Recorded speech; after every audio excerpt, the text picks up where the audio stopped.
사사기 1장입니다. 사사기 1장 1절부터 읽어봅니다. 여호수아가 죽은 후에 이스라엘 자손이 여호와께 묻자와 가로되 우리 중 누가 먼저 올라가서 가나안 사람과 싸우리까? 여호와께서 가라사대 유다가 올라갈지니라. 보라, 내가 이 땅을 그 손에 붙였노라 하시니라. 유다가 그 형제 시므온에게 이르되 나의 제비 뽑아 얻은 땅에 나와 함께 올라가서 가나안 사람과 싸우자. 그리하면 나도 너의 제비 뽑아 얻은 땅에 함께 가리라. 이에 시므온이 그와 함께 가니라. 사사기는 앞서 말씀드린 서론에서도 말씀드린 것처럼 구약에서 가장 슬픈 장면, 예레미야 애가와 더불어서 구약에서 가장 어둡고 슬픈 장면을 우리에게 소개하는 성경 본문입니다. 그래서 이러한 어둡고 슬픈 장면을 통해서 인간의 죄의 이 심각성, 원죄와 또 이러한 자범죄, 또 전적 부패, 이러한 기독교의 죄에 대한 중요한 가르침들을 우리에게 소개하고 있습니다. 사사기 1장은 여호수아서의 그 땅 정복에 대한 그 명령이 조금 더 연속적으로 시행되어져 가고 있습니다. 그래서 1장 앞부분은 유다 지파를 중심으로 해서 그 갈렙의 또 온리에, 악사 이러한 이야기들이 여호수아에서 나왔던 이야기들이 다시 한번 연속되어지면서 이 가나안 땅 정복에 대한 이 사명이 얼마나 소중한 것인지를 다시 한번 소개하고, 바로 이러한 소중한 사명을 제대로 감당하지 못하고 불순종하는 이제 본격적인 사사기의 내용이 1장 후반부부터 소개가 됩니다. 도대체 사사기는 무엇에서 문제가 되고 하나님 앞에 책망을 받는 것인가? 바로 그건 가나안 땅 점령에 대한 이 구약의 사명을 감당하지 않은 불순종 때문이다라는 것을 짧게 유다 지파를 대표로 소개하면서, 그리고 나머지 지파들이 이제 하나님 앞에 가나안 땅 정복 전쟁에서 중단하고 포기하고 불순종하면서 결국 물러나는 이러한 이제 사사기의 첫 장면의 모습이 나옵니다. 여호수아에 연속되는 그러한 장면처럼 이제 유다가 올라갈지라, 그래서 이 땅을 너희의 손에 주겠다, 이렇게 하나님께서 명령하시는 장면이 나옵니다. 그러자 유다가 시몬 형제에게, 이렇게 지파에게 도움을 요청하면서 우리 함께 가자, 도와다오. 그러면 내가 땅을 차지한 다음에 너희 땅을 이렇게 나눠주겠다. 그래서 유다와 시몬이 함께 올라가는 장면이 나옵니다. 그래서 유다가 올라가면 여호와께서 그 적들을 물리쳐 주시고 1만 명이나 죽일 수 있도록 어마어마한 승리를 하나님이 주셨다, 이렇게 표현을 합니다. 하나님이 넘겨주신다, 이렇게 손에 붙이신다, 이런 표현이 나옵니다. 결국 이 전쟁은 군사가 많아서도 아니고 오히려 하나님이 이렇게 손에 붙여주시고 이스라엘에게 넘겨주셨기 때문에 승리할 수 있었다라는 전쟁의 원인을 다시 한번 명확하게 하나님이 도와주셔서 이 전쟁을 승리했다라고 이제 이렇게 소개하면서, 그 전쟁이 얼마나 대단한 승리를 이뤘느냐면 아도니베섹이라고 하는 당대에 아주 강력한 그 통치자가 있었습니다. 이 통치자가 얼마나 악독했는지 옛적에 70명의 7절에 왕들을 점령해가지고 엄지손가락과 엄지발가락을 다 잘라버렸습니다. 보통은 이렇게는 안 하죠. 이렇게 조공을 바치고 잘 순종하면 각 지역에 정복을 하고 나서도 보통은 내버려 두는데, 바벨론의 느부갓네살 같은 경우가 유다가 멸망하지 않습니까? 586년에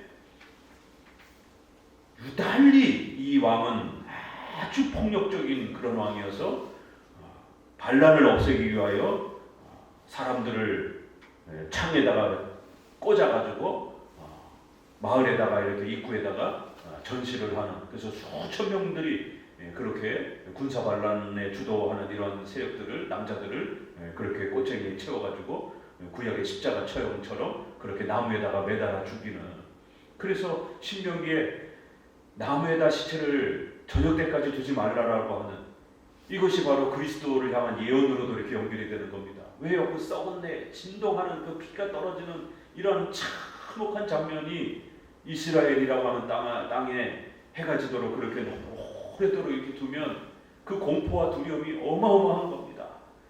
그래서 그러한 너무 잔혹한 이런 처형과 내용들이 이스라엘 안에 들어오지 못하도록 경계하는 것을 봅니다. 근데 바벨론의 느부갓네살이 유독 그렇게 이렇게 아주 강폭한 왕이었습니다.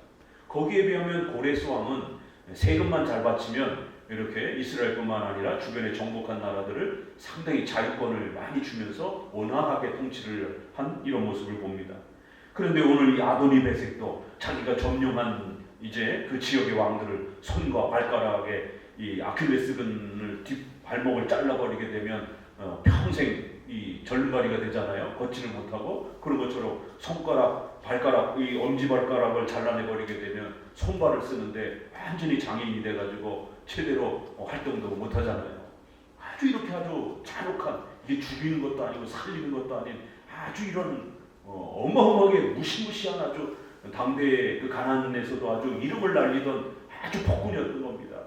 그런데 그러한 폭군을 유다 지파가 처형하고 승리를 한 겁니다. 10,000명을 죽이고 또 이 아도니베섹을 잡아가지고 그렇게 손가락과 발가락을 자르니까 아도니베섹이 회개를 하는 겁니다. 뉘우치는 거예요. 내가 그렇게 폭력적으로 이렇게 적들을 내가 잡아가지고 희롱하고 조롱하듯이 산 것도 아니고 죽인 것도 아니고 아주 고통스럽게 살도록 그렇게 손과 발을 잘라가지고 희롱하면서 개처럼 부려먹고 내가 이렇게 조롱했는데 이제 내가 그 벌을 받는구나. 이게 세상 사람들도 권선징악, 인과응보라고 하는 이러한 무시무시한 이 통치의 이 역사가 진행된다는 것을 일반인들도 아는 겁니다. 그래서 우리가 많은 사람들이 죄를 범하면 국가의 공권력이 제대로 처벌을 못하면 하늘이 벌을 내릴 것이다라고 사람들이 살아보니까 공적인 그런 법으로 벌을 받지 않아도 언젠가는 그렇게 비명 행사하고 그렇게 제명에 못 죽고 이렇게 그 도덕적인 악을 행한 사람들이 일반 정직한 사람보다 제대로 못 사는 이러한 형벌의 이러한 모습들을 희미하게나마 신이 하나님인지 아닌지 모르지만 그러한 형벌을 받는다라는 것을 세상 사람들도 어렴풋이 알고 그런 속담이 생긴 것입니다. 성경은 그것이 바로 하나님의 형벌이다라고 하는, 결국 이 불신자의 입을 통해서 하늘이 나를 벌하는구나, 내가 잘못한 것에 내가 그대로 대가권을 받는 거구나. 결국 악행을 하고 폭력을 행사하게 되면 남의 눈에 눈물 나게 하면 반드시 자기는 피눈물 흘리게 만든다는 이러한 공의의 법칙이 인류 역사 속에는 작동한다라는 것을 불신자들도 희미하게나마 알 정도로 하나님은 일반 은총을 통해서라도 이렇게 심판하신다라는 거예요. 잘못한 자들은 지금 당장 벌을 안 받고 권세를 가진 자들이 떵떵거린다 할지라도 언젠가는 반드시 벌을 받는다라는 것을 경험적으로 그렇게 하나님은 일반 역사를 통해서도 가르친다라는 겁니다. 이렇게 불신자의 입을 통해서 하나님이 내가 행한 대로 내게 갚으셨구나. 이렇게 권선징악, 인과응보로 악을 행한 자들은 벌을 받는다라고 하는 이러한 강력한 심판의 이러한 역사도 세상 사람들은 그러한 벌 집행이, 형벌 집행이 어떻게 일어나는지는 모르지만 희미하게나마 그렇게 알고 있었던 그 내용이 바로 하나님이 온 세상을 지배하면서 악인들을 한 번도 하나님이 놓침없이 전부 다 그렇게 벌하신다라고 하는 강력한 하나님의 심판주 되심을 이렇게 아도니베섹의 처형 사건을 통해서 또 그가 저질렀던 아주 그 폭력적인 행위를 하나님이 대갚아서 그렇게 다른 형벌도 아니고 손발을 자르는 이런 아주 무시무시한 그러한 처형 방법으로 유다 지파가 이 아도니베섹을 유독 그렇게 처단하는 이러한 아주 독특한 좀 무시무시한 처단 장면이 사사기에 소개가 된 겁니다. 하나님께서 악한 자들이 그렇게 폭력적으로 악을 행한 것에 대해서 단 한 사건도 하나님 잊지 아니하시고 반드시 자기들이 본인들 악인들이 행한 것보다 더 10배, 20배, 1000배로 하나님이 대갚으신다라고 하는 하나님의 무서운 심판의 이 철저함을 이 아도니 베세기 사건을 통해서 먼저 이렇게 소개를 합니다. 자, 그러면서 이제 8절에 유다 자손이 예루살렘을 쳐서 또 취하고, 예루살렘은 어디입니까? 바로 가나안 땅의 중심, 바로 이 예루살렘이 성전이 마련되는 곳이고, 그리고 이제 나중에 다윗이 여기에다가 이제 성전터를 세우고, 바로 예수님이 이 예루살렘에서 또 이제 돌아가시는 이스라엘의 가장 중요한 중심 땅이 되는 바로 이 예루살렘을 유다 자손이 이제 빼앗는 겁니다. 자, 그리고는 이제 신속기 11절에 거기서 나아가서 드빌의 거민들을 쳤으니 드빌의 본 이름은 기랴세발이라 이러면서 12절에 갈렙이, 읽읍시다.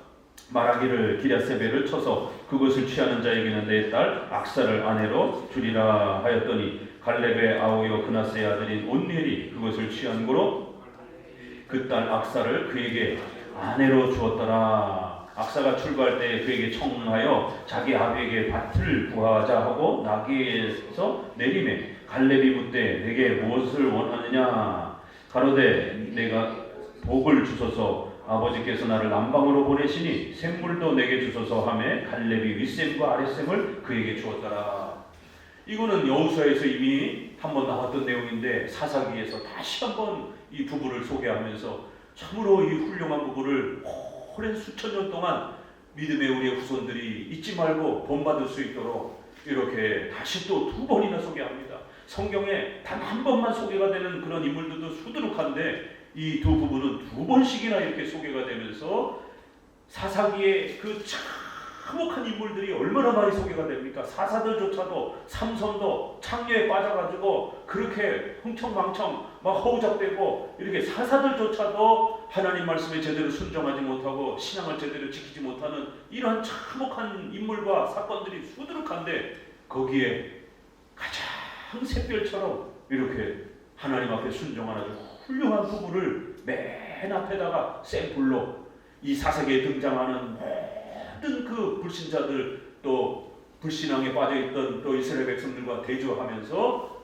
이 갈렙 그 다음에 악사 온니엘 이 세 사람이 마치 샛별처럼 사사기의 그 어두운 가운데서도 반짝반짝 빛나는 훌륭한 성도로 하나님이 대조를 보이면서 이 어두운 시대도 역시 믿음으로 또 우리 성도들이 결단하고 자신의 믿음을 잘 지켜가게 될 때에 하나님 앞에 얼마나 큰 칭찬을 받을 수 있는지 또 그러한 성도들이 그 어두운 시대에 얼마나 밝게 빛날 수 있는지 이러한 칭찬을 해주시는 것을 보게 됩니다. 계속해서 땅을 전쟁을 통해서 차지해 가야 되잖아요. 특별히 유다가 또 이렇게 전쟁을 치르는 이 장면을 보게 되면 상당히 쉽지 않은 많은 전쟁들의 지역들인 것을 보게 됩니다.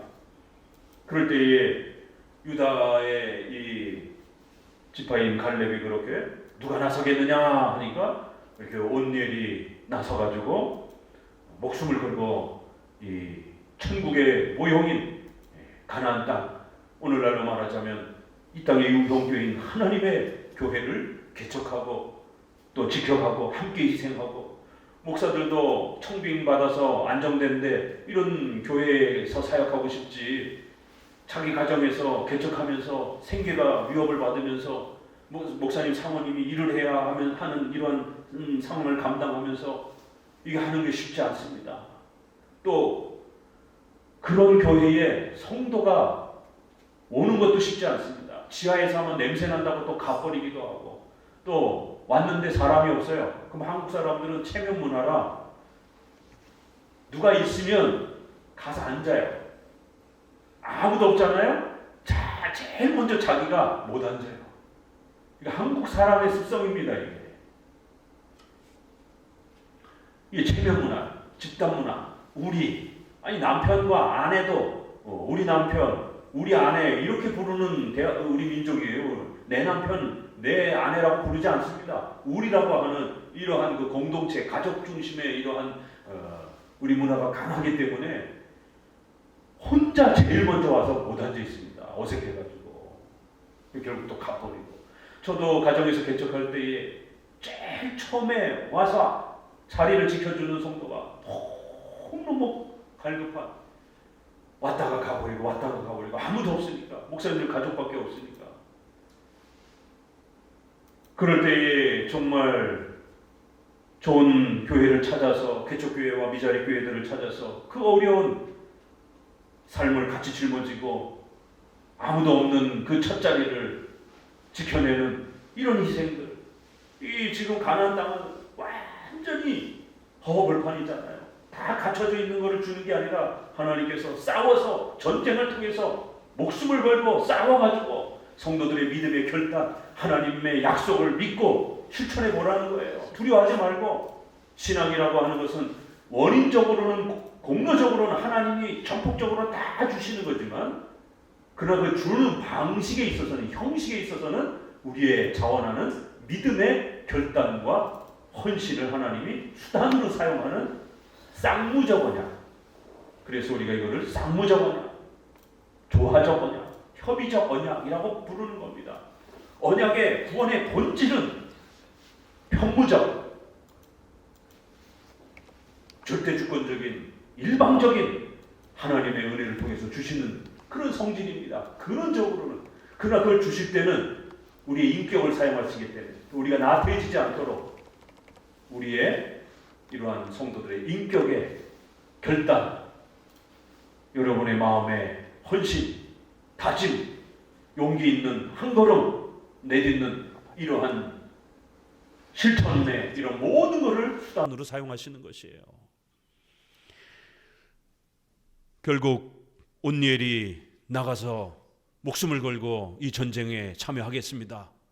가면 죽는 거예요. 왜냐하면 군대 숫자적으로도 불리하고 적들은 벌써 1만 명이나 되는 이런 엄청난 군대들이 있고 어마어마한 주변에 왕족들을 점령한 이런 아도니베세크 같은 이런 어마어마한 또 이러한 전쟁에 날고 기는 그러한 왕들이 또 존재하기도 하고, 결국 믿음으로 결단하고 하나님의 나라, 바로 가나안 땅을 통해서, 구약에는 하나님의 나라를 그렇게 물질적으로 가르쳤던 거고, 또 오늘날에는 이 땅에서 하나님의 나라는 바로 예수님이 세우신 교회, 유형 교회가 하나님의 나라인 것입니다. 그래서 우리가 주기도문에 하나님의 이름이 거룩히 여김을 받으시옵고, 그 다음이 하나님의 나라가 임하옵시고, 그럼 우리 하이델베르그 소리문답 이런 데에 하나님의 나라가 뭡니까? 우리가 그토록 주기도문에서 하나님의 나라가 이루어지기를 원합니다 라고 기도하는 그 두 번째 기도 제목이 뭐냐라는 거예요. 그건 궁극적으로 천국을 말하는 거고, 내세의 천국을 말하는 거고, 이 땅에서는 교회를 말합니다. 그래서 세 번째 기도 제목이 뜻이 하늘에서 이루어진 것처럼, 천사들이 하나님의 뜻에 잘 순종한 것처럼 그 하나님의 나라는 어떻게 만들어져 갑니까? 뜻이 우리 땅에서도 이루어지기를 원합니다. 땅, 우리를 말하는 겁니다. 주기도문도 교리적으로 착실하게 잘 배우지 않으면 그게 무슨 뜻인지, 이게 시적으로 고백이 되어 있기 때문에 교리적으로 배우지 않냐면 그토록 주기도문을 고백해 놓고도 그 내용도 모르는 겁니다. 땅은 우리 성도를 말하는 겁니다. 이 땅에 하나님의 나라를 건설해 가야 하는 성도들 안에서도 하나님의 말씀이 잘 순종되어지는, 실천되어지는 그런 성도들이 많아져 갈수록, 왜요? 그래야 하나님의 나라가 건설된다는 거예요. 그래야 하나님의 이름이 높임을 받는 겁니다. 이렇게 주기도문의 앞부분에는 하나님의 영광을 위하여 교회가 세워져야 되고, 그 교회는 반드시 성도들이 말씀을 사랑하고 말씀에 순종하는 걸 통해서 이루어지는 겁니다. 교회를 세워가고자 하는 소망으로 주기도문의 앞부분이 형성되어 있는 겁니다. 뒷부분은 일용할 양식, 또 죄의 사함과 악에 지지 않고 싸우고 이길 수 있도록 여러분 개인의 그러한 또 경건을 위해서 기도하는 것이고요. 이렇게 이 땅에서 유형교회를 세워가기 위해서 성도들이 헌신하고 결단하는 이러한 또 모습이 이 본문을 통해서 우리에겐 또 적용되어야 되는 겁니다. 왜냐하면 우리는 물질적 가나안 땅은 이제 없으니까, 구약에서 사용한 것이어서. 자, 그럴 때 지난번 말씀드린 것처럼 너에게 무엇을 주기를 원하느냐, 그러니까 딸이 이 아주 짧은 내용이지만 전체 문맥의 흐름을 잘 파악하면서 추론할 줄 알으셔야 된다고 그랬죠. 중간에 생략된 말들이 있기 때문에 그래요. 내게 복을 주소서. 복이 뭡니까? 구약에 돈 많이 벌어가지고 건강하게 자식 잘 되고, 이걸 성경에서 복이라, 궁극적인 복이라 말하지 않습니다. 시편에 복 있는 자는, 마태복음 5장에 팔복에 대한 선언도 의에 굶주린 자들은 복이 있을지어다. 의에 줄인 자들이 복이 있다라는 것이지 돈 벌려고 하는 게 복이 아니라는 겁니다. 궁극적인 복은 창세기에서 말하는 12장 아브라함에게 주셨던 복의 근원이 될지라라고 하는 것도 다 하나님을 알고 죄사함 받는, 이걸 말하는 거죠. 그리고 그러한 하나님의 나라에 참여하는, 이거를 말하는 거죠. 그러니까 그 구약에는 그게 가나안 땅, 자손과 땅으로 이 복음이 그렇게 비유적으로 아이들을 가르치듯이 그런 도구를 통해서 이 소중한 복음의 내용을 가르친 겁니다. 그러니까 악사가 요구했던 복은 가나안 땅, 그리고 그 가나안 땅에서 후손을 낳아야 되는 바로 이 중보자에 대한 소망을 지키며 살아갈 수 있게 해주세요. 그의 아버지가 유다의 남쪽 땅을 줬기 때문에 그렇습니다. 남쪽은 아무래도 또 아프리카 이쪽하고 가깝다 보니까 사막 지역이란 말이에요. 그래서 아버지가 나를 남방으로 보내셨습니다. 나에게 남방 땅을 주셨으니까 남방 땅 사막지역에서 살아가기 위해서는 반드시 뭐가 제일 필요합니까? 물이 제일 필요한 겁니다. 그러니까 우물에 대한 권한을 저에게 주십시오. 아버지가 시집갈 때 뭐 받을래? 이렇게 하면은 뭐라고 그럴 거야? 집에 숨겨놓은 다이아몬드 좀 져주십시오. 시집갈 때 쓰게. 보통은 다 그럴 것 아니에요. 그런데 이 악사는 소유권을 저에게 주십시오. 왜 하고 많은 수많은 금은보화는 다 거절하고 이 우물에 대한 소유권을 원했겠습니까? 남방에서 그 척박한 땅에서 오래도록 이 가나안 땅에 머물면서 자손을 번성시키고 가나안 땅을 유지하기 위해서는 우물을 잘 지키고 보존해야 살아남을 수 있지 않습니까? 그러니까 온니엘과 악사의 소망에는 오직 어떻게 하면 이 가나안 땅에 보존하고 유지하고 여기서 머물러 오래도록 자손 대대로 살 수 있는가, 그 대책을 세운 겁니다. 왜요? 가나안 땅 자손 번성, 이건 장차올 예수 그리스도, 그 그리스도를 통하여 하나님의 나라, 그리스도의 나라를 이 가나안 땅과 자손이 상징적으로 가르치고 있었기 때문에, 이렇게 복음에 대한, 오늘 우리 신약에는 이제 유형교회가 이 땅에 세워져 가도록, 참된 교회가 잘 세워져 가도록, 그러한 교회에 우리 성도들이 하나님의 나라를 건설해가는 훌륭한 일꾼으로 여러분이 또 참여하기를, 그렇게 또 적용해야 되는 겁니다. 참 이렇게 정말 멋있는 부부예요. 다른 조건을 따지지 않고 신앙만 보세요. 우리 청년들은 목사님 제발 아주 수도 없이 부탁하잖아요. 성격이 조금 뭐가 안 맞고, 또 경제적인 어떤 형편이 조금 안 맞고, 직업의 어떤 부분이 조금 또 원하는 만큼 안 되고, 이런 거 다 따질라 치면은요 결혼 못 합니다. 세상 사람들도 그거 너무 따지면 결혼 못 합니다. 그래서 그런 거 저런 거가 안 보일 때, 20대 때 그냥 막 호르몬이 막 폭발할 때, 그때 콩깍지가 씌어지게 되면 결혼을 하는 거예요. 하나의 장점만 보고 9개의 단점이 안 보이는 거예요. 호르몬 때문에. 그래서 20대 때 결혼을 해야 빨리 결혼을 하고 30대 이후는 결혼을 못 하는 겁니다. 왜요?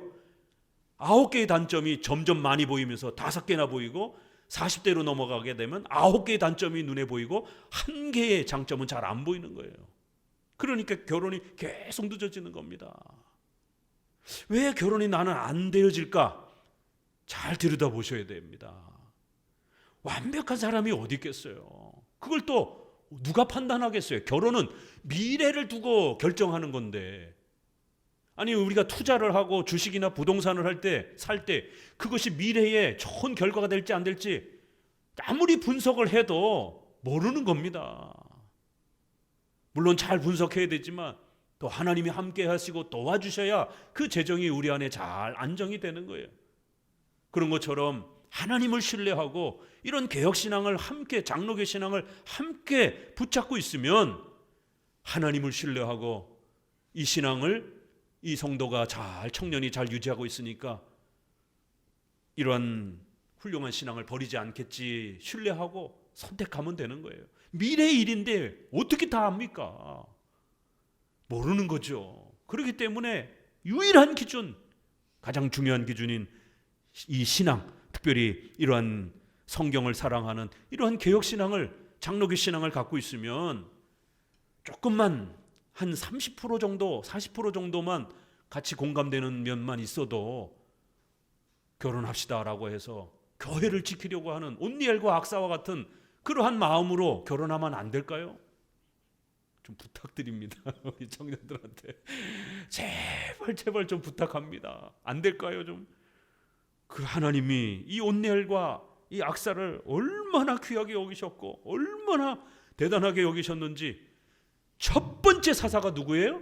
온니엘로 하나님이 들어쓰시잖아요. 그렇게 하나님 앞에 가나안 땅을 지키고 싶어서 금은보화 다 버리고 아버지가 하필이면 남방 땅을 줬어요. 저 척박한 사막의 기온이 많은 남방 땅을 줘버린 겁니다.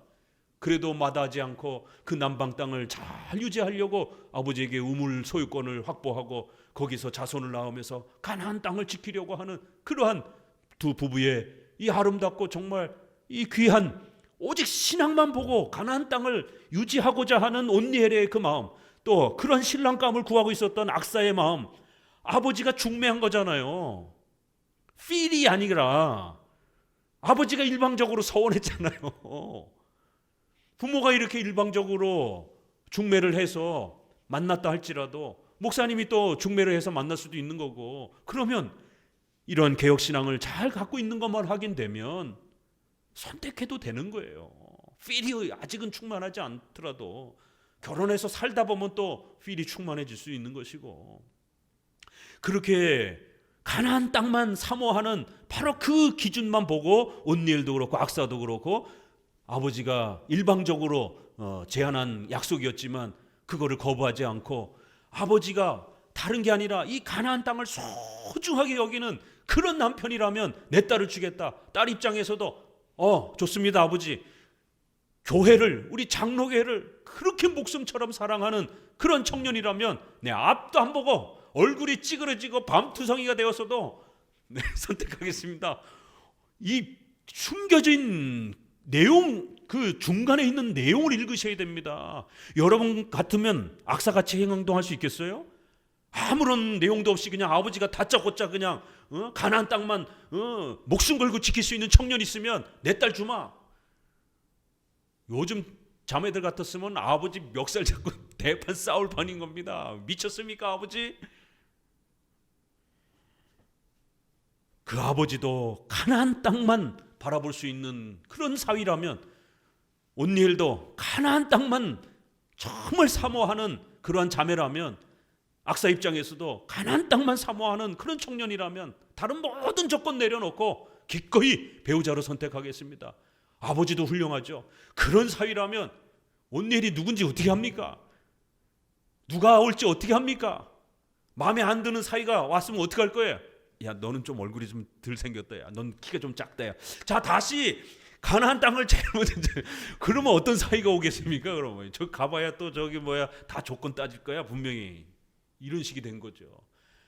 아무것도 안 따지고 제일 먼저 가나안 땅 목숨 걸고 싸우겠다라고 하는 온니엘이 나왔을 때 아버지도 그래, 네가 승리만 하면 내 사익감으로 내가 얼마든지 내가 수용하겠다. 우리 부모님들, 요즘엔 부모님들이 하도 태짜 나가지고, 특별히 딸 가진 부모님들이 태짜를 하도 많이 나가지고, 요즘에는 여성 상위 시대라 옛날은 아들 가진 부모가 의시됐지만 이제는 딸 가진 부모들이 모든 것을 결정하는 시대가 돼서 결국 결혼도 이혼도 결국 여자 부모가 다 모든 걸 결정하는 이런 시대가 되었습니다. 특별히 딸 가진 부모들은 명심하셔야 됩니다.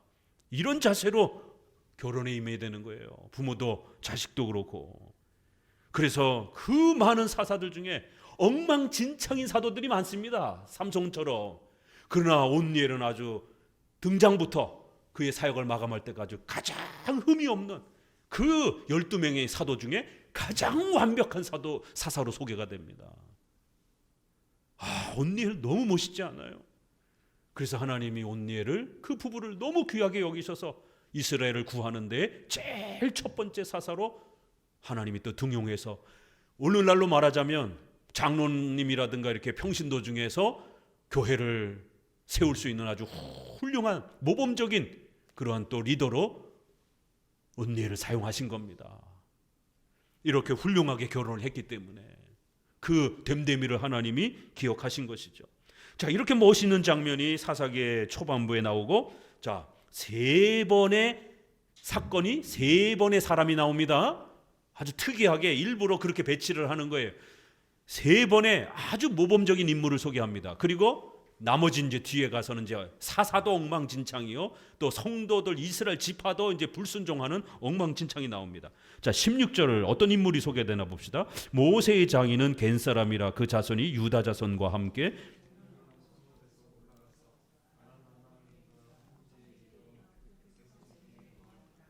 갑자기 느닷없이 모세의 장인은 겐 사람이라. 이드로 있죠? 그 족속이 겐 사람이라 이렇게도 불러요. 지파 그들의 이름을 다른 이름으로. 그의 자손이 유다와 함께 거하고 있었던 거예요. 그러니까 이드로의 후손들이 따라온 겁니다. 모세의 부인은 이 겐 사람인 거예요. 그러니까 그렇죠? 이드로의 딸이니까. 그리고 그 형제들이, 자손들이 따라온 거를 우린 추론할 수가 있는 겁니다. 그래서 하나님을 경외하면서 누나가, 또 여동생이 소망하는 그 모세가 가르쳤던 이스라엘의 하나님을 이 이드로의 자손들이 받아들였고 함께 쫓아온 거예요. 그래서 가나안 땅을, 자기들의 정든 고향 땅을 버리고, 와, 가나안 땅이 그렇게 중요합니까? 우리도 그 가나안 땅에 머물면서 장래에 오실 그 중보자를 소망하면서 우리도 하나님 섬기면서 살고 싶어요, 이러면서 쫓아온 거예요. 이방인이었는데. 그래서 구약에는 아주 독특한 이방인들이 구원받는 아주 특수한 사건들이 몇 번 나와요. 특수한 인물들이 몇 번 나와요. 그렇죠? 여호수아에서도 보게 되면 기생 라합 같은 경우도 초토화되는데 유일하게 살아남잖아요. 여기도 보니까 겐 사람이 모세의 처가댁 식구들입니다. 이게. 자, 어디를 보냐면 4장 11절에 보세요. 왜 겐 사람을 소개를 했냐면 4장 17절에 바로 드보라, 여사사가 소개되는 이 드보라, 바락도 이 전쟁에서 바락이, 남자가 겁이 나가지고 전투를 제대로 치르지 못하는 거예요. 그러니까 하나님이 남자인 바락을 제껴놓고 여자에게 적장을 죽이는 어마어마한 승리를, 칭찬을 주시는 장면이 나옵니다. 그 여자가 누구냐면 겐 사람이에요. 17절 읽어봅니다. 4장 17절. 시스라가 걸어서 도망하여 겐 사람 헤벨의 아내 야엘의 장막에 이르렀으니 이는 하솔 왕 야빈과 겐 사람 헤벨의 집 사이에는 화평이 있음이라. 헤벨의 아내 야엘, 이들이 누구냐면 겐 사람이에요. 겐 사람은 이드로의 후손들인 겁니다. 이스라엘 백성들도 가나안 땅을 소홀히 여기고 가나안 땅에서 자손을 번성해야 되는, 또 자손에 대한 이 사명을 다 내팽개치고 돈 따라가지고 자기들의 명예만 생각하고 바알과 아세라 섬기면서 하나님을 다 버리고 이렇게 엉망진창이 되었는데, 오히려 이방인이었던 이드로의 후손들 겐 사람들은 자기들의 모든 고향을 버리고 가나안 땅 약속, 아브라함에게 주었던 그 가나안 땅 약속을 철석같이 믿고 유다 곁에 머물러 살면서 가나안 땅에 그렇게 살고 있었던 겁니다.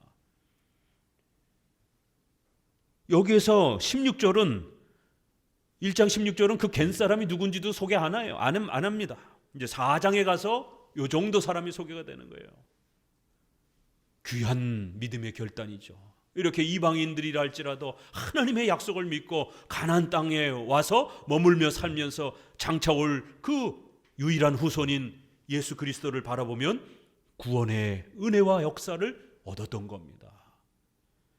그런데 이스라엘 백성들은 이 소중한 약속을 그냥 다 내팽개쳐 버린 이런 안타까운 모습을 보입니다. 자, 그리고 이제 또 한 사람이 소개가 될 텐데요. 조금 더 보시고요. 19절을 봅니다. 여호와께서 유다와 함께 하신 거로 그가 산지 거민을 쫓아내었으나 골짜기의 거민들은 철병거가 있으므로 그들을 쫓아내지 못하였으며, 하나님이 많이 도와주셨지만 유다도 또 적극적으로 또 공격을 못한 거예요. 왜냐하면 순종의 문제가 발생이 된 겁니다. 그러니까 일부는 순종했지만 이렇게 훌륭한 리더들이 있었을 때, 갈렙이라든가 온니엘이라든가 이런 훌륭한 리더들이 있었을 때는 잘 싸웠는데, 또 그런 리더들, 성도들, 훌륭한 성도들이 없었을 때는 또 싸우는 둥 마는 둥 불순종에 빠져가지고 또 무슨 핑계 됩니까? 골짜기에 철병거를 가지고 있더라는 거예요, 적들이. 그러니까 성도들이 무서워가지고 영적 싸움을 오늘날 행하지 못하는 이런 안타까운 모습을 봅니다. 21절, 베냐민 자손은 예루살렘에 거하여 여부수 사람을 쫓아내지 못하였으므로 여부수 사람이 베냐민 자손과 함께 오늘날까지 예루살렘에 거하였더라. 22절도 보세요. 요셉 족속도 베델을 치러 올라가니, 이제 여기서 보니까 24절, 탐정이 그 성읍에서 한 사람의 나오는 것을 보고 그에게 이르되 청하노니 이 성읍의 입구를 우리에게 가르치라. 그리하면 너를 선대하리라 하매 그 사람이 성읍의 입구를 가르친지라. 이에 칼날로 그 성읍을 쳤으되 오직 그 사람과 그 가족을 놓아 보내매 그 사람이 햇사람의 땅에 가서 성읍을 건축하고 그 이름을 루스라 하였더니 오늘날까지 그곳의 이름이었더라. 여기서 요셉의 이 전쟁은 별로 이 지금 사사기의 저자가 관심이 별로 없어요. 그 전쟁에 결정적으로 도움을 준 사람이 누구예요? 그 지역에 살았던 어떤 사람이라는 거예요. 성경에서 그 사람 이름도 소개도 안 해요. 그냥 그 사람이라 이렇게 소개를 합니다. 그런데 이 사람이 어찌 된 일인지, 어떻게 된 일인지 세상에 자기네 성읍을 공격하라고 그 아주 취약한 부분을 알려준 겁니다. 성읍 입구를 가르쳐달라. 아니, 적들이 쳐들어와가지고 자기네 성읍의 입구, 결정적으로 무너질 수 있는 그 입구를 가르쳐달라라는데 어떤 바보 같은 사람이 그걸 가르치겠습니까? 자기네 일가 친척들이 그 성읍에 다 사는데. 그런데 왜 이 이름도 없는 이 그 사람은 왜 이스라엘 이 군대에다가 줬습니다. 그러면 저와 제 가족들을 살려주십시오. 마치 기생나합과 같은 그런 장면입니다.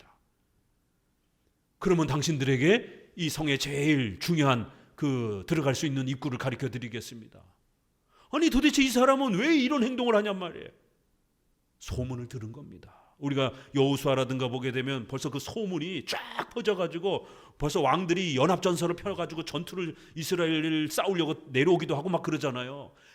출애굽의 그 10가지 재앙이 벌써 거기까지 소문이 다 퍼진 겁니다. 세상에 그 애굽이 멸망했대. 애굽의 왕이 그렇게 하나님 앞에 징계를 받았대. 왜요? 애굽은 그 시대 초강대국이었잖아요. 오늘날 미국이 망했대. 미국이 엄청나게 전쟁에 패했대. 누구 때문에? 저기 뭐요? 이스라엘 그 북쪽에 있는 뭐 그런 헤즈볼라 때문에. 그걸 누가 믿어요? 그걸. 그 돌아다니는 게릴라들한테 미국이 망했대. 이걸 누가 믿겠습니까? 애굽이 세상에 군인도 제대로 훈련도 안 된 농부 같은 삽자루나 들고 다니는 그 이스라엘 백성들 노예들한테 망했대. 세상에 애굽의 그 철병거와 그 어마어마한 병거들이 다 수장이 됐대. 그러니까 사람들이 버들버들 떠는 겁니다. 그 사람도 그 소문을 들은 겁니다. 이스라엘이 믿는 하나님은 정말 무시무시한 심판주구나. 두려움과 또 그 이스라엘 백성들이 왜 가나안 땅에 들어오는가? 바로 하나님이 약속하고 자손에 대한 이러한 것들을 들은 거죠. 기생나합처럼. 이렇게 세 번째, 그 사람. 그래서 그 사람이 햇사람들의 땅에 가서 성읍을 건축하고 그 이름을 루스라. 이름을 바꾸는 것은 구약에 보게 되면 아주 굉장히 큰 의미가 있어요. 왜냐하면 거기에는 그 역사, 그들의 전쟁, 그들의 희생, 이런 어떤 거대한 사건을 기념하기 위해서 그 지역 이름을 바꾸기도 하잖아요. 그래서 오래도록 기억하도록. 그 사람이 누군지도 모르는데 세상에 햇사람 땅에 들어가서 그 지역을 루스라고 바꾼 게 바로 그 사람 때문인 거예요. 그래서 루스라는 이름이 오래도록 그 사람의 그 희생에 이스라엘 백성들을 도와준 그 공로를 기억하라고 하나님이 그 사람을 세상의 사사기에 남겨놓으신 겁니다. 이 세 번의 이 훌륭한 성도들이 하나님 앞에 약속을 믿고 때로는 가족들을 버리고 고향을 버리고 때로는 죽음을 불사하고 성도들이 헌신하고 결단하니까 전부 다 죽어가는 그 상황 속에 이 가족들만, 이 집안들만 영광을 누리고 구원의 이 복으로 초대가 되는 겁니다. 그런데 이스라엘 백성들은 정작 어때요? 27절 보세요. 므낫세가 벳산과 그 향리의 거민과 다하낙과 그 향리의 거민과 돌과 그 향리의 거민과 이블루함과 그 향리의 거민과 무깃도와 그 향리의 거민들을 쫓아내지 못하매 가나안 사람들이 결심하고 그 땅에 머물러 살았더라. 29절 에브라임이 쫓아내지 못하였더라. 30절 스불론이 쫓아내지 못하였더라. 31절 아셀이 그들을 쫓아내지 못하였더라. 33절 납달리가 쫓아내지 못하였더라. 34절 더 기가 막힙니다. 같이 읽어봅시다. 아모리 사람이 단자손을 산지로 쫓아들이고 골짜기에 내려오기를 용납지 아니하였더라. 단자손은 오히려 도망을 갔어요. 다른 지파들은 그래도 좀 전쟁을 하다가 같이 그냥 사는 거예요. 못 쫓아내니까. 그런데 단자손은 아예 본인들이 쫓겨났어요. 아예. 이렇게 구약의 성도들이 가나안 땅의 이 전쟁에 대한 이 하나님의 명령, 하나님의 말씀에 순종을 하지 않으니까 이런 사태들이 벌어진 겁니다. 결국 사사기의 핵심은, 죄의 본질은 하나님의 말씀에 불순종할 때 어떤 일이 벌어지는지를 우리에게 가르쳐 주는 겁니다. 2장으로 넘어갑니다. 자, 새로운 장면이 소개됩니다. 여호와의 사자가 길갈에서부터 보김에 이르러 있습니다. 가로되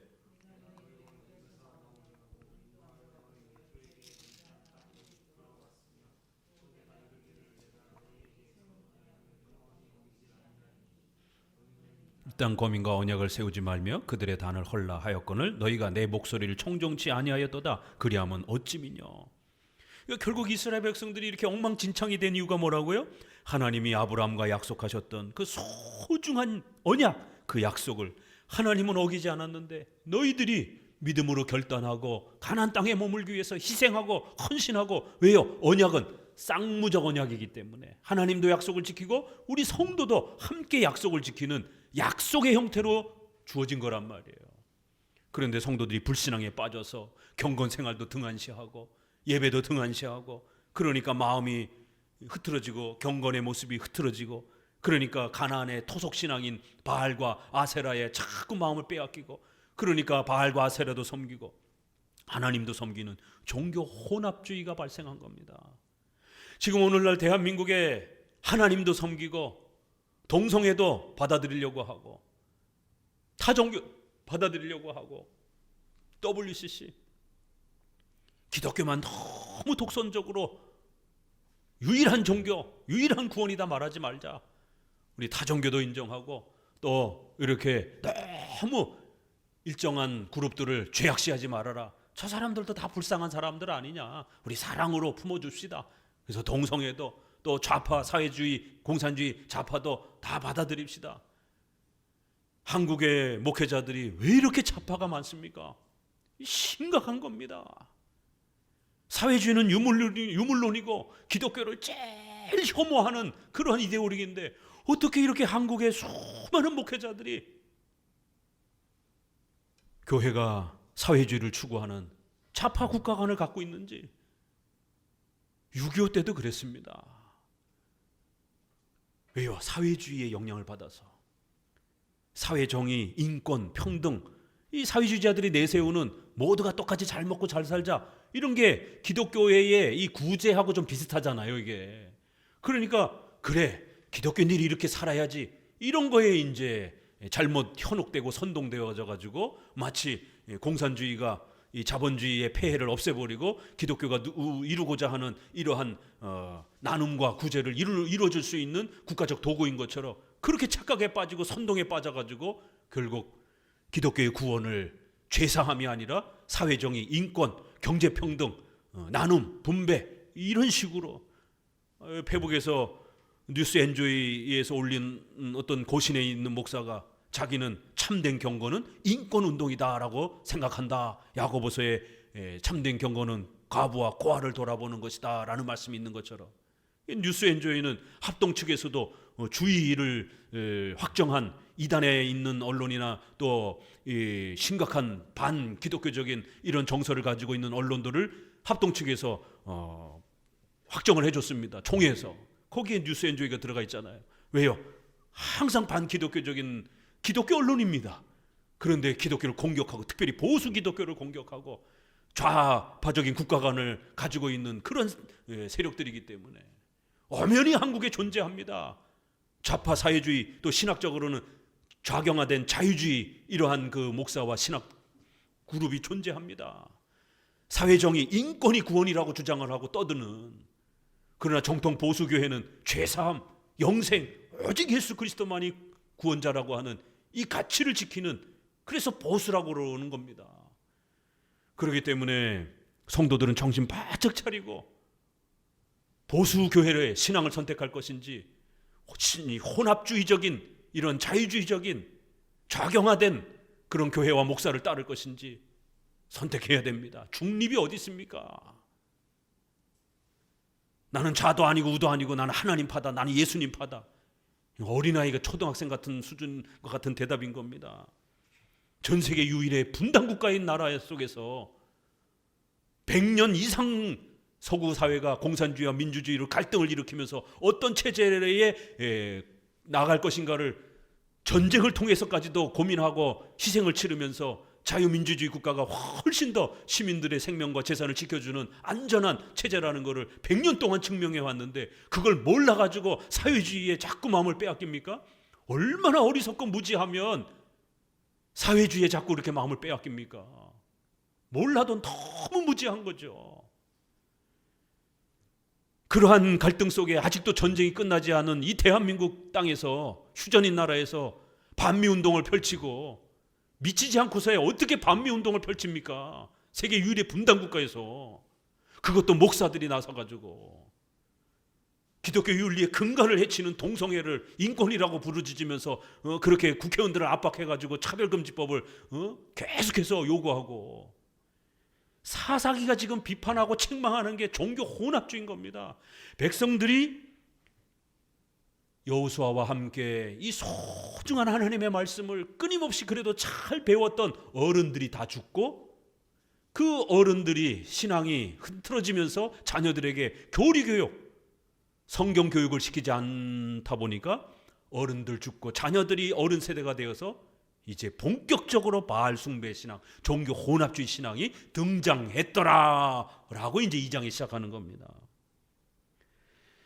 절대로 너희의 그 주변에 토속적인 신앙, 바알과 아세라 섬기지 말라고 그렇게 당부했는데 2절에 너희가 이 땅에 거민과 언약을 세우지 말며 그들의 단을 헐라 하였거늘 너희가 내 목소리를 청종치 아니하였도다. 그리하면 어찌미냐. 결국 이런 혼합주의 신앙은 너희들에게 가시가 될 거라는 거예요. 성도들을 괴롭히는, 고통스럽게 하는, 교회를 망가뜨리는 무시무시한 독이 될 거라는 겁니다. 7절을 같이 읽어봅니다. 백성이 여호수아에 사는 날 동안과 여호수아 뒤에 생존한 장로들 곧 여호와께서 이스라엘을 위하여 행하신 모든 큰 일을 본 자의 사는 날 동안에 여호와를 섬겼더라. 그래도 출애굽한 세대들, 여호수아 그 시절 어른들이 살아있을 때는 신앙이 잘 유지가 된 거예요. 그런데 이 사사기가 300년의 역사잖아요. 그러니까 이제 이 가나안 땅에 들어온 1세대가 죽고 나고 그 다음 세대가 어른들이 등장해서는 신앙 교육이 느슨해진 거예요. 우리 부모님들 정신 차려야 됩니다. 먹고 사는 것 때문에 바빠가지고 애들 주일 성수 또 이런 성경 읽기, 교리 교육 이런 거 등한시했더니만 어떤 일이 벌어졌다고요? 그 아이들이 성인이 돼갖고 20살이 되더니만 교회 안 나오더라는 거예요. 오히려 바알과 아세라 세상 신을 섬기고 세상 쾌락에 빠져가지고 하나님을 버리더라는 거예요. 어른 세대에서만 겨우 신앙이 유지가 되었더라. 10절 계속 있습니다. 그 세대 사람도 다 그 열조에게로 돌아갔고 그 후에 일어난 다른 세대는 여호와를 알지 못하며 여호와께서 이스라엘을 위하여 행하신 일도 알지 못하였더라. 심각한 일이 벌어진 거예요. 11절 이스라엘 자손이 여호와의 목전에 악을 행하여 바알들을 섬기며 애굽 땅에서 그들을 인도하여 내신 그 열조의 하나님 여호와를 버리고 다른 신 곧 그 사방에 있는 백성의 신들을 쫓아 그들에게 절하여 여호와를 진노하시게 하였으되 곧 그들이 여호와를 버리고 바알과 아스타롯을 섬겼더라. 이때의 바알과 아세라 결국 종교 혼합주의가 된 겁니다. 오늘 우리 시대의 종교 혼합주의는 뭐예요? WCC, WEA, NCCK에 속해 있는 그 수많은 교파들, NCCK에 속해 있는 그 많은 교회들이 국가 간에 있어서는 좌파 사회주의를 추구하는 목사들입니다. 그래서 거기에 대한 위험을 인지하고 한기총이 세워진 겁니다. 교회 역사 속에, 우리나라 교회 역사 속에 한기총은 보수 교회들이 뭉쳐가지고 한미동맹, 자유시장 경제 이런 국가 간을 지키고, 그런데 NCCK에서는 반미운동하고 미군 철수 부르짖고 동성애 수용하는 포괄적 차별금지법 추구하라고 그러고 있고, 이렇게 두 단체가 대립적 성격을 갖고 있습니다. 한기총이 좀 많이 무너져가지고 한교총, 한교연 형태로 다시 이제 이렇게 좀 수습이 되어 있는 상태입니다. 중립이라고요? 기독교도 이렇게 분명히 신앙에 있어서 보수와 자유주의, 국가론에 있어서 한미동맹과 미군 철수, 반미 분명하게 세계관이 대립되어 있습니다.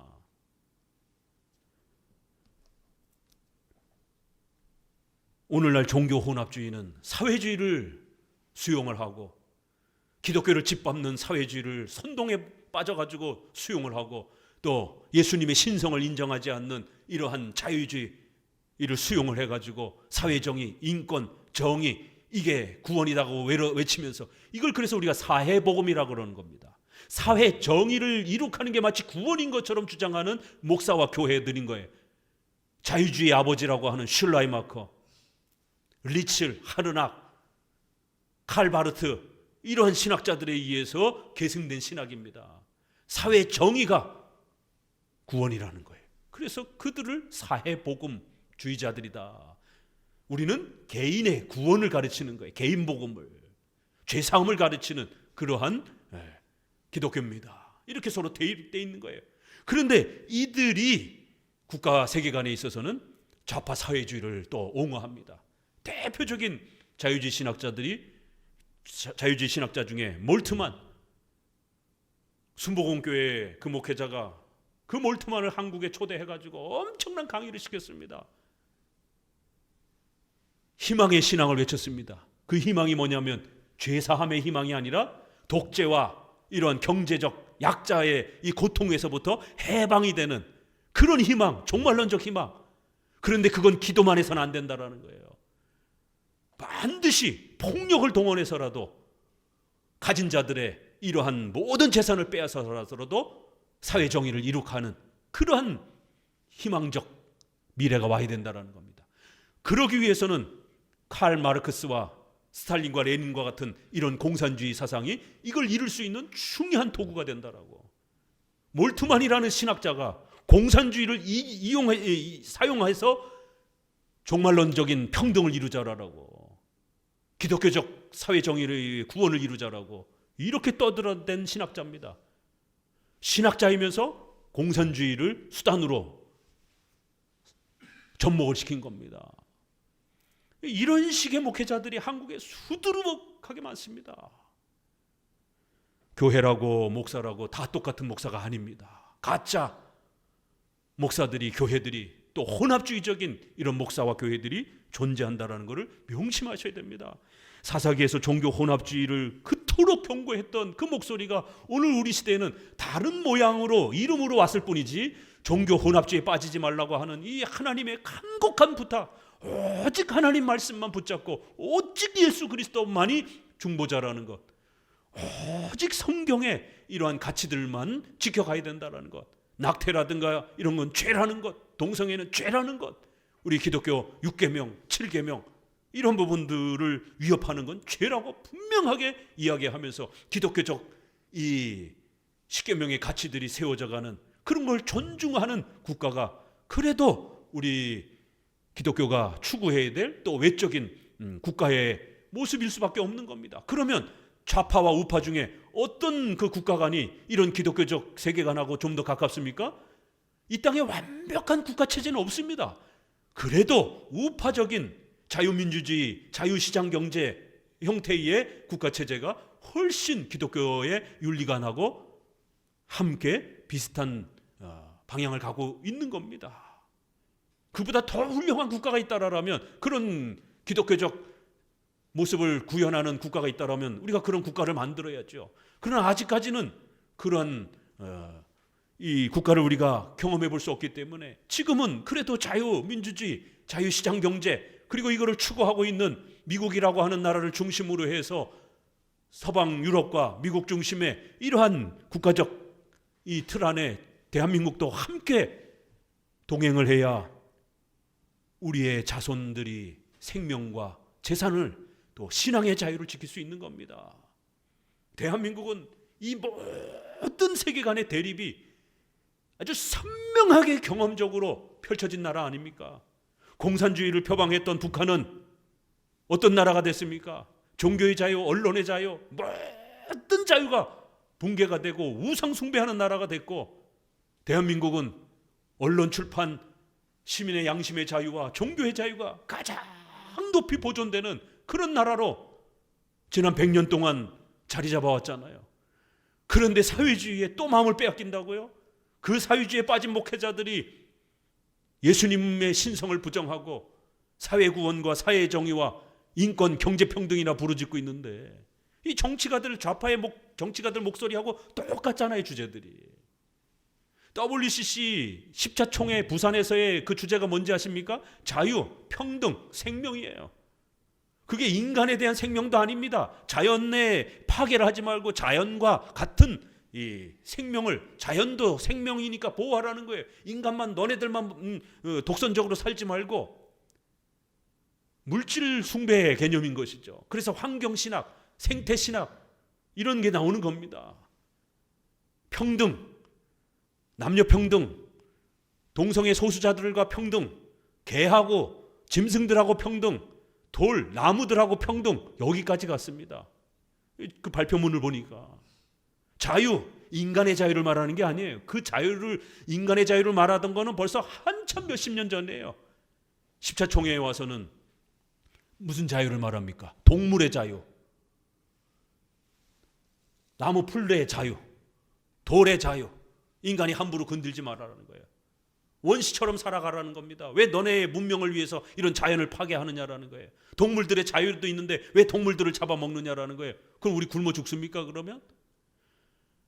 이런 식의 자유, 생명, 평등, 이 사회주의자들이 부르짖는 내용하고 똑같잖아요. 이 혼합주의의 이 위험이 우리도 지금 성큼 다가와 있는 겁니다.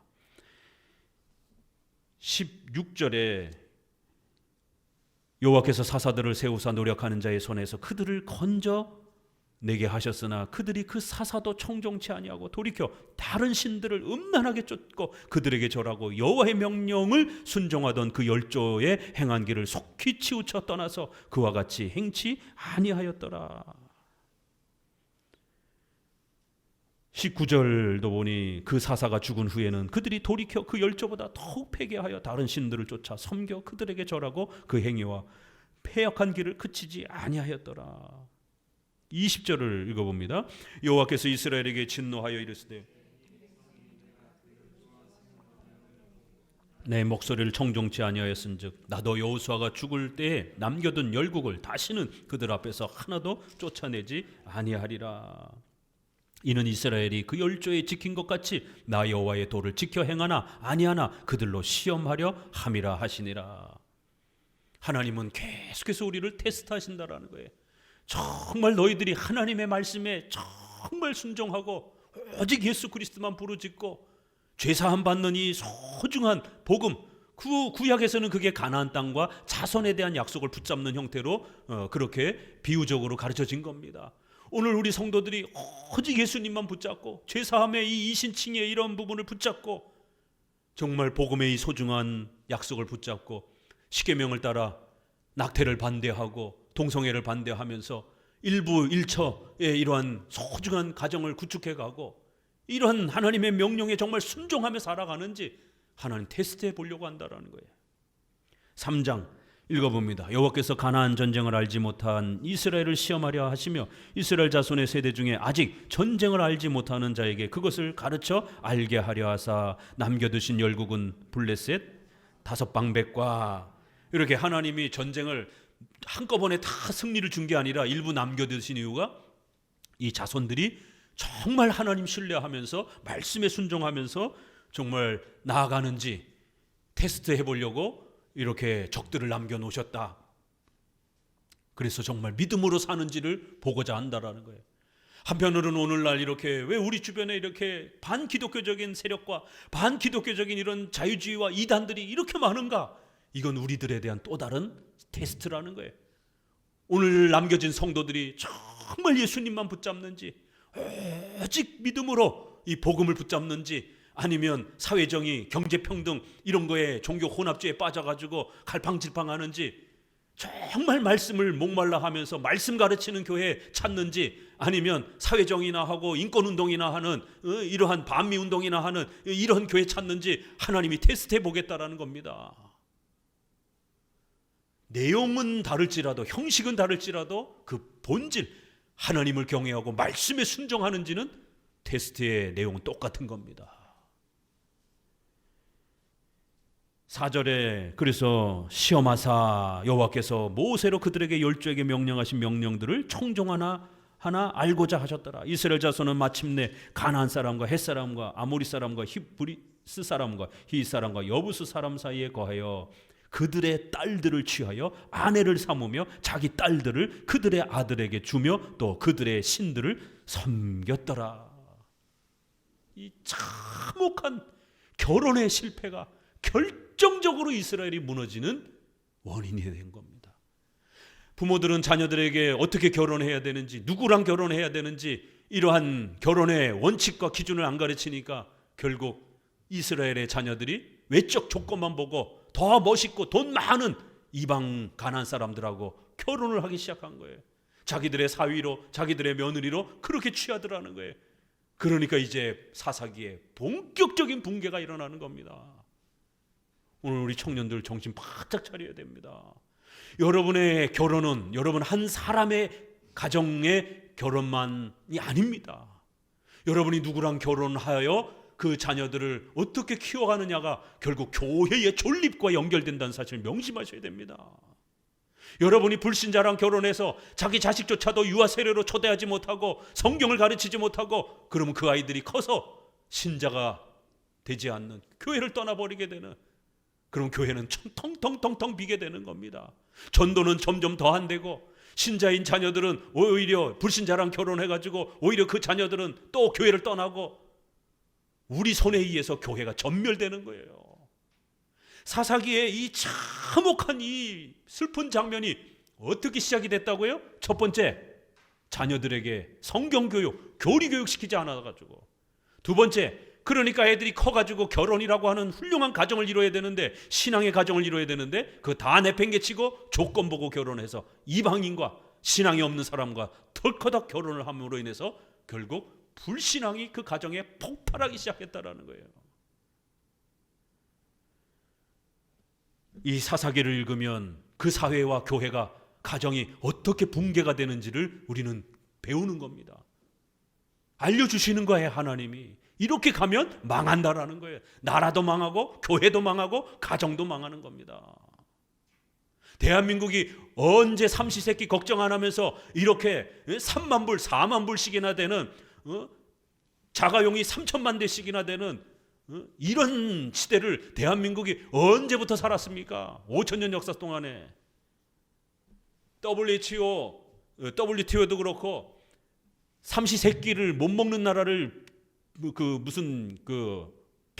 빈약한 국가라고 이렇게 통계를 냅니다. 우리 대한민국이 이 삼시세끼를 먹는 나라로 언제 통과가 됐는지 아세요? 1980년대 이후입니다. 올림픽 이후에. 오래되지 않았어요. 전국적 통계로 삼시세끼를 못 먹는 나라였습니다. 그게 보장되지 않는 빈국에 속했어요. WTO가 평가할 때, 전 세계를 이렇게 순위를 매길 때. 그게 저절로 된 겁니까? 동남아의 수많은 나라들이 2차 세계대전 이후에 해방이 되고 나서 지금까지 전 세계에서 제일 못 사는 나라들이 동남아시아 나라들이잖아요. 여전히 삼시세끼 해결도 안 되고, 싱가포르, 대만, 한국 이런 나라들만 겨우 1만 불, 3만 불 이상 선진국 대열에 반열에 오르는 정도 수준이 된 겁니다. 우리 선조들의 피 흘리는 기독교인들의 엄청난 그 희생들, 목숨을 걸고 나라를 지키고, 또 미국에 이러한 수많은 군인들이 와서 6만 명, 7만 명이 죽고 20만 명, 30만 명이 부상을 당하고, 이런 엄청난 희생을 치러가면서 자유민주주의 국가를 세우기 위해서, 그 자유민주주의 국가는 또 반드시 교회를 보호하는 이러한 시스템 아래서 대한민국이 세워져서 그 가난을 벗어나서 삼시세끼 걱정 안 하고 해외여행 다니면서 이 정도 자유를 이제서 누리게 된 거 30년, 40년 밖에도 안 됩니다. 이게 우연이 된 겁니까? 미국이라는 그 초강대국이 왜 여기 동양의 조그만 나라에, 이름도 모르는 나라에 와서 자국의 그 수십만 명의 젊은이들이 와서 희생을 해야 했습니까? 하나님이 역사해 주지 않았으면 그때의 1885년에 언더우드라고 하는 이러한 선교사들이 대한민국에 오지 않았다라면 대한민국이 어디 붙어 있는지 어떻게 합니까? 그 선교사들이 미국 정부를 움직이고, 그 선교사들이 미국에 가서 총회에 가서 대한민국의 이 남북 전쟁에 있어서 파병해달라고 강력하게 요청을 한 겁니다. 선교사들의 목소리가 교회와 총회에 반영이 됐고, 그 총회의 목사님들은 또 그 국가의 위정자들이 다 성도들이 또 많으니까 그렇게 또 강력하게 목소리를 내서 대한민국에 파병해달라고, 대한민국 살려달라고, 전쟁에 참여해달라고. 미국이 파병하는 거 굉장히 어렵잖아요. 잘못 파병했다가 베트남 같은 경우는 난리가 나고 정권이 바뀌고. 하나님이 대한민국 살려주고자 그런 엄청난 희생을 치르고 우리가 이 자유를 누리면서 경제적 번영을 이루고, 전 세계에 미국 다음으로 교회가 많고 신자가 많은 이런 교회의 성장과 대한민국의 경제 발전은 맞물려 있는 겁니다, 이게. 그런데 이제 와가지고 교회를 짓밟고 교회 해체법을 만들고 포괄적 차별금지법을 만들고 모자보건법을 만들어가지고 낙태를 확장하고 방송통신법을 개정을 해가지고 언론과 유튜브에 SNS에 정부를 비판하는 그 어떤 목소리도 처벌하게 돼 있고, 50억, 100억, 1000억 집단 소송을 하게 되면 어마어마한 손해배상을 당하게 돼 있고, 하나님이 징계하시면 하루아침에 폭삭 망해가지고 6.25 때와 같은 그 가난의 시절로 전쟁의 한복판으로 되돌아가는 겁니다. 이란, 우크라이나 남 얘기 같아요? 그들은 전쟁 중에 있던 나라도 아닙니다. 오히려 전쟁이 터지면 대한민국이 제일 먼저 터질 수 있는 그런 상황인 것이죠. 전 세계 유일한 분단 국가니까. 기독교인들이 정신 못 차리고 혼합주의에 빠져서, 또 그 혼합주의를 세계관 국가 간에서 표방하는 이런 좌파 사회주의에 빠져있는 이런 목사와 교회들의 이런 어리석음 때문에 하나님을 버리고 오직 예수 그리스도를 외면하고 성경의 기독교적 윤리의 가치들을 무시하게 되면, 하나님을 무시하고 하나님이 원하시는 기독교적 윤리, 생명, 가정 이런 가치들을 무시하고 우상 숭배하며 짐승과 같은 윤리들이, 반사회적인 반기독교적인 윤리들이 법이라는 이름으로 대한민국을 뒤덮게 되면 대한민국의 미래는 하나님의 무서운 징계 앞에 놓여지게 되는 겁니다. 그래서 목사들은 선지자적 관점에서 대한민국의 미래를 걱정하면서 성도들에게 울어야 된다라고, 회개해야 된다라고, 우리의 자녀들이 살아가야 될 우리의 다음 세대를 우리 어른들이 목소리 내서 자유민주주의, 시장경제, 한미동맹 이런 부분들을 또 지켜내지 않으면 우리 자녀들 다 죽는 거예요. 애들이 지금 싸울 겁니까? 어른들이 싸워야지. 사사기가 왜 이런 장면으로 시작하고 있는가? 정말 그 중요한 부패와 타락의 하나님의 징계를 받는 원인을 정확하게 우리에게 가르쳐 주는 겁니다. 자, 7절 봅시다.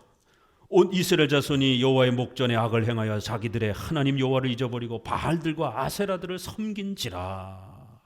종교 혼합주의에 빠진 거예요. 세상에 대한민국이 이렇게 사회주의를 표방하는, 동성애를 옹호하는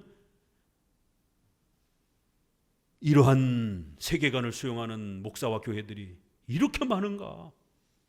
와, 저도 놀랄 정도입니다. 이스라엘이 가나안 땅에 정착하자마자 금세 그 자녀들이 성경을 모르고 교리 공부 안 하니까 이런 혼합주의가 펼쳐진 겁니다. 8절 여호와께서 이스라엘에게 진노하사 그들을 메소포다미아 왕 구산 리사다임 손에 파하셨으므로 이스라엘 자손이 구산 리사다임을 8년을 섬겼더라. 전쟁이 그냥 일어나는 게 아니라는 겁니다. 하나님이 넘겼다라는 거예요. 하나님이 우리나라를 북한에 넘길 수도 있고 중국에 넘길 수도 있고 러시아에 넘길 수도 있는 겁니다. 전쟁이 일어나는 거죠. 왜요? 전쟁은 하나님이 징계할 수 있는 아주 가장 좋은 수단이니까. 8년을 고통 속에서 그렇게 괴로워하자 이제서 회개하는 거예요. 9절 이스라엘 자손이 여호와께 부르짖음에 여호와께서 그들을 위하여 한 구원자를 세워 구원하게 하시니 그는 곧 갈렙의 아우 그나스의 아들 온니엘이라. 여호와의 신이 그에게 임하셨으므로 그가 이스라엘 사사가 되어 나가서 싸울 때 여호와께서 메소포다미아 왕 구산 리사다임을 그의 손에 붙임에 온니엘의 손이 구산 리사다임을 이기니라. 40년 동안 평안을 누렸다. 그런데 또 금방 잊어먹고 12절에 이스라엘 자손이 또 여호와의 목전에 악을 행하니라. 이스라엘 자손이 여호와의 목전에 악을 행함으로 여호와께서 모압 왕 에글론을 강성하게 하사 그들을 대적하게 하시매. 모압은 별로 힘이 없던 나라였습니다. 그런데 하나님께서 그들을 수단으로, 채찍의 수단으로 쓰고자 그들이 갑자기 강력한 국가로 성장을 하는 거예요. 그래서 이스라엘을 공격하기 시작하는 겁니다. 북한이 지금 우리보다 힘이 약하지요. 그러나 하나님이 대한민국을 징계하려면 갑자기 소련에서 어마어마한 핵무기 개발과 엄청난 무기 개발을 갖다가 무슨 이유인지 푸틴이 정신이 나갔는지 강력하게 지원을 하게 되면 이번에 이란에다가 그 모든 위성 좌표, 미군 기지 모든 좌표들을 갖다가 러시아가 다 제공했다라고 뉴스 나오잖아요. 그러니까 이란 미사일들이 정확하게 중동에 있는 미군 기지들을 폭격하고, 아니 러시아가 미친 척하고 그렇게 북한에다가 이 모든 정보와 무기를 갑자기 다 대주는 이런 일이 또 스탈린 때처럼 안 일어나는 법이 있습니까? 대한민국 교회가 좌파에 빠져가지고 우상숭배에 빠져가지고 사회정의, 인권, 경제평등이나 부르짖으면 반드시 하나님이 또 다른 방식으로 이 땅의 전쟁과 전염병의 이런 수단을 통해서 징계하실 것입니다. 목회자는 그거를 목숨 걸고 전하는 겁니다. 정신 차리지 아니하면, 회개하지 아니하면 이런 징계가 또다시 닥친다라는 거예요. 15절에 이스라엘 자손이 여호와께 부르짖음에 여호와께서 그들을 위하여 한 구원자를 세우셨으니 그는 곧 베냐민 사람 게라의 아들 왼손잡이 에웃이라. 이스라엘 자손이 그를 위탁하여 모압 왕 에글론에게 공물을 바칠 때에 얼마나 처참하게 살았느냐면 식민지 백성처럼 공물을 바치면서 세금을 바치면서 쩔쩔매면서 이렇게 살아가는 거예요. 그전에는 오히려 가나안 땅을 지배하고 가나안 땅을 점령을 하고 이렇게 살던 나라가 갑자기 나라가 뒤집어져 가지고 오히려 적들에게 세금을 바치면서 자유도 다 잃어버리고 순식간에 뒤집어지는 겁니다. 그러자 에웃이라고 하는 이 사람이 칼을 숨기고 가서 결국 왕 앞에 가서 왕이여, 중요한 이야기를 전해드릴 게 있습니다. 무슨 아주 황금을 바치려고 왔나 하고 또 왕은 그러면은 들어와라. 그랬더니만 몰래 독대를 행해가지고 칼로 찔러 죽이는 겁니다. 그리고는 문을 걸어 잠그고 도망을 간 겁니다.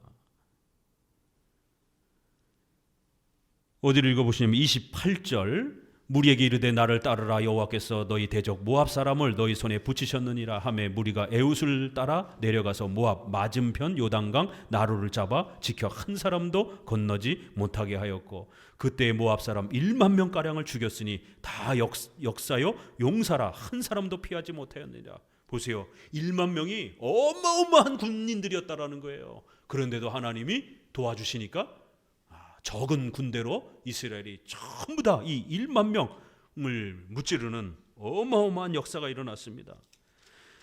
그리고는 31절에 짤막하게 에웃의 후에 아낙의 아들 삼갈이 사사로 있어 소모는 막대기로 블레셋 사람 600명을 죽였고 그도 이스라엘을 구원하였느니라. 아유 오죽하니까 칼도 없이 소모는 막대기 하나로 그냥 블레셋 군인들을 그냥 600명을 그냥 다 초토화시켜 버리는 또 이런 하나님의 놀라운 도움도 기적 같은 또 역사로 그렇게 이스라엘을 도와주시는 또 이러한 은혜가 있었다라고 소개를 합니다. 성도 여러분, 우리 사사기에 비록 슬프지만 왜 이렇게 부패하고 왜 이렇게 망가졌는지에 대해서 그 원인을 우리는 분명히 깨닫고 붙잡아야 됩니다. 왜요?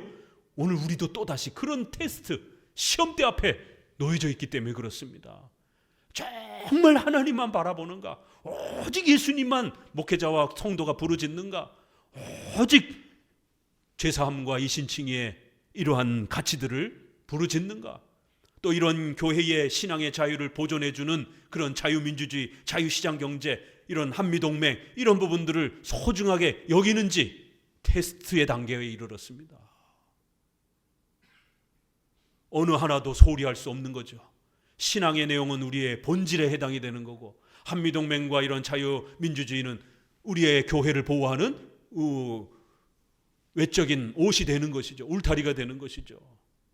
서로 같이 맞물려 있기 때문에 큰 시험대 앞에 놓여 있습니다. 과연 대한민국의 시민들은 어떤 세계관을 선택할 것인가? 대한민국의 성도들은 어떤 목회자의 목소리를 선택할 것인가? 오늘 사사기 3장까지 또 잘 새기시길 바랍니다. 기도합니다.